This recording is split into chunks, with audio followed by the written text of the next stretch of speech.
I think Gareth got us out of trouble, not for the first time, with a free kick away. I was at the England game in Lens. Still hurts now seeing them running down the touchline, conceding in the 94th minute. I was shouting for him to pass the ball instead of doing that turn. We all were. I couldn't believe what he did. That's pretty special. To say that we would go into the World Cup was one of the best feelings I've had in football. I wouldn't switch it to Wales because otherwise Jules's the Welsh side of Jules's family is going to get him into a lot of trouble.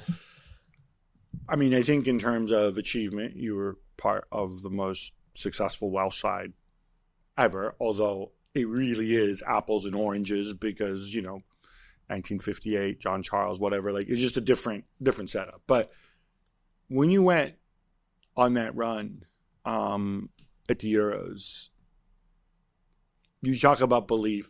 I'm assuming you never had a game like you had it sometimes at Spurs where you felt that you'd won before you went on the pitch. Mm-hmm.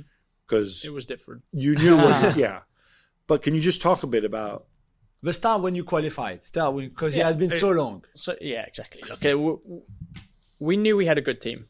We had 12, 13 players we knew good enough we can contribute. After that, if we had a few injuries, we were finding it tough. But when we had the group draw, we looked at it and we thought, okay, this could be our opportunity this time round. And there was a whole build-up to it that had been coming for a couple of years. We drew Belgium and Bosnia were really our competitors to go to the Euros. And we played Andorra away, struggled. It was the first time we played a 3-5-2 and not many people were playing it. But it was to get all of our best players playing as much as we could. Andorra, we struggled. I think Gareth got us out of trouble, not for the first time, with a free kick away. So we kind of snuck through that. We played Bosnia at home, drew 0-0, a bit sticky again, wasn't a great performance, and we beat Cyprus. So ultimately a good start to the group, but we hadn't played anybody other than Bosnia that is where we're going to pick up points. And then something just clicked. It became a team where everybody knew their roles and responsibilities, but we had a superstar on our team with Gareth Bale that could do anything. Aaron Ramsey was playing some amazing football at the time, and there was a defensive unit and probably a midfield too that knew our best way to get success here is to put your egos aside, work as hard as we can not to concede, and get the ball to the best two players. And that was a very basic tactical analysis of what we were doing. And we had Gareth, who at the time could score from anything. You could give him the ball anywhere and he would do it, and that ultimately got the best out of him, and it got the best for Wales. So it is that simple. It's like people talk about. I mean, it must also take some humility as well from your manager at the time, saying like, "Oh, I'm not going to, patterns of play and stuff like that." Maybe against Cyprus, but maybe that's a bit naive for us to say that we didn't do anything. No, obviously, you had set pieces and whatever, but ultimately, why wouldn't I ride the responsibility of these two kind of next level players that I have in my team? Mm-hmm. One obviously next level. And everybody else will understand it because everybody else ultimately want Wales to do well, and you're not going to get annoyed that, wait, why can't I bring the ball out of the back and be Beckenbauer? Because sometimes I do that for Spurs. Mm-hmm. No, because it doesn't work here. Exactly. And we were very tactically disciplined. I think that comes with the humility. It's like without the ball, we were solid. We went on, I think we conceded 2 or 3 in the qualifying campaign. We were very good defensively. But we knew that offensively it wasn't a game. We're better off giving it to this very, very, very good player who could do some incredible stuff. But the manager we had, Chris Coleman at the time, was great with the team. The morale was incredible. We used to stay overnight in away trips so that the boys could have a night out together. It was that level of brothers, that camaraderie that we used to get. And I remember in the Euros, the first game, I think he took Simon Church, who was a striker at Reading at the time, aside and said, "Look, you're not starting tomorrow for the team. I'm going to play Gaz." And Simon Church would be like, "Well, obviously," as if I was going to play. You know what I mean? But it was that level of just, we were all friends. We all knew our roles. Even the guys who weren't starting were just so grateful to be a part of what we were doing. It was some of the best times I've had in football. There was the England game. Obviously, it was in France. I covered a lot of it for ESPN and the BBC, and I was at the England game in Lens. did that result, in a way, made you believe a bit more that there was actually something to do more than just trying to get out of the group? Or how, when you get to that, especially the rivalry between the two countries and stuff? Yeah, that was... Honestly, that was very disappointing. That was probably one of the most disappointing moments I had in football. It was not us. We kind of went into our shell a bit. In the other games, we played well and got results. We had to be solid. We had to sort of, fight without the ball for times. But the England game, we were a bit nervy. And I remember after the game, I think because it was England as well. It's the biggest game we have for Wales, and it was not us. After the game, everybody was down in the dumps. I remember Gareth just coming and saying, "Boys, don't worry. Like, we've been here before. Backs against the walls. Let's have a go." And the manager wanted to give us the day off the next day. And the boys, to credit them, was like, no, we want to train. We need to do this properly. And look, it's easy, an emotional decision. You're off, relax, get it out of your head. No, boys, we trained.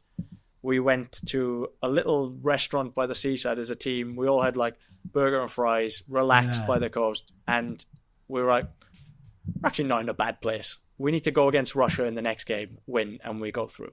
And I think that game we played against Russia was one of the best Welsh performances we've put in a long time. And it was like a weight lifted off our back, that game against England. It still hurts now seeing them running down the touchline, conceding in the 94th minute. Yeah, it was a blow, but But it showed us that if we wanted to be successful in this tournament, we couldn't just rely on us being defensive and just letting guys try and score free kicks. We had to have a go, and that's what we did, and we were good. So you beat Russia, you qualify. Yep. Then is the last 16 against Northern Ireland at the Parc des Princes, which is definitely not a game for the ages, I don't think. No, but the atmosphere that day, because I was there too, was amazing. Yeah, it was. And the Welsh fans were, and the Irish fans, the Northern Irish were amazing. That was a great game. Fantastic. But the show on the pitch, I don't think was too much to write home about. I remember that game was pretty boring. To be honest, it was very matched up. I remember a couple of boys, Neil Taylor and I think one of the Northern Irish, who was playing right wing back, both defensive minded, were both like, why are us two here? We're just cancelling each other out during the game. It was pointless. And then, look, that was a game, find a way to win. Bit of quality again from Gareth, and we did. And then Belgium. Chaos. The first 5 minutes of that game. It was... So how were you... I was on a yellow card to start. I knew I was getting suspended if I missed the game, so got booked in 2 minutes, which is insane. I couldn't believe I got booked. But at least at that point I was like, well, all right, that's out the way. I don't have to think about that anymore. I'll be back. You were like, I'll be back for the final? Well, afterwards. So did you go into that game, just before you talk about the game, did you go into that game like, okay, we're the underdogs, we've got nothing to lose? Did you go with like, we can do something? Did you half believe? We had Belgium in our qualifying group. Yeah, true. And we beat them at home and drew with them away. So we kind of felt like quiet confidence. Every interview we did, we were like, yeah, we're up against the highest ranked team here. They've got incredible players. Yeah, first 3 or 4 minutes, I got booked. We cleared one off the line. Nainggolan then put one in the top corner, which was a phenomenal goal. And those are the kind of goals where you just have to hold your hand up and say, no, like, we can defend as well as we want. He's put it in the top corner from 30 yards.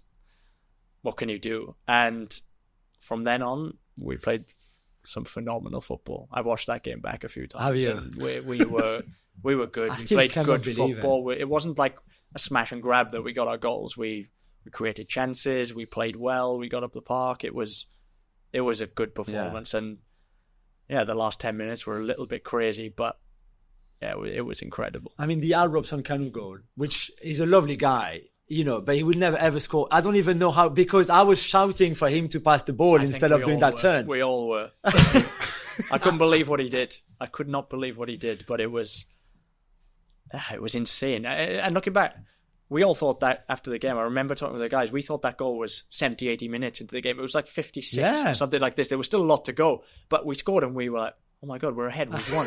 Like, that was our thinking. We were so strong defensively in those tournaments. We were thinking, if we did score, we're not going to concede here. Or like, we can at least go most of the way. Yeah. And obviously then Sam Vogel scored phenomenal header, which was chaos. Absolute chaos. I remember we were on the pitch enjoying, and Chris Gunter was next to the manager. I think he said to him, like, remember these moments. They don't have to happen often. And that was basically our whole mindset. It was like... And maybe the semi-final was one step too far because the dream became man, actually, one more game, we're in a final here. Yeah. And maybe that's where the mindset changed a little bit. I got suspended, Aaron Ramsey got suspended. Two, starters every other game weren't playing. It probably was one step too far for us, but what a summer that was. Incredible, man. Because the World Cup was, on the other hand, a bit more disappointing. Yeah, very. Very. Although you still played in the World Cup, though, so that's pretty special. Yeah, the best moment of that World Cup for us as Wales was probably qualifying. Yeah, that was the reality. To say that we were going to the World Cup was one of the best feelings I've had in football. When 1958, it was Wales don't qualify for the World Cup. It's always really hard. And we finally had got there, and we got to Qatar, and it wasn't right. We weren't anything near our best self, and it's a regret looking back at it. We could have shown a much better version of Wales than we did at that World Cup. And with Ange, from the beginning, you felt this is going to be good, right? If you give the ball away, if you make a technical mistake, it's not a problem. Yeah, Sonny's one of my best friends, and we've played together for ages. He's the godfather of my son. Can you talk to us a little bit about Posh? We were going into games, we knew each other like the back of our hands. It felt very easy at times. We had some pretty high-profile managers after that. FaceTime from an unknown number. I'm like, who is this? So I answer, and it's Jose. First words to me are,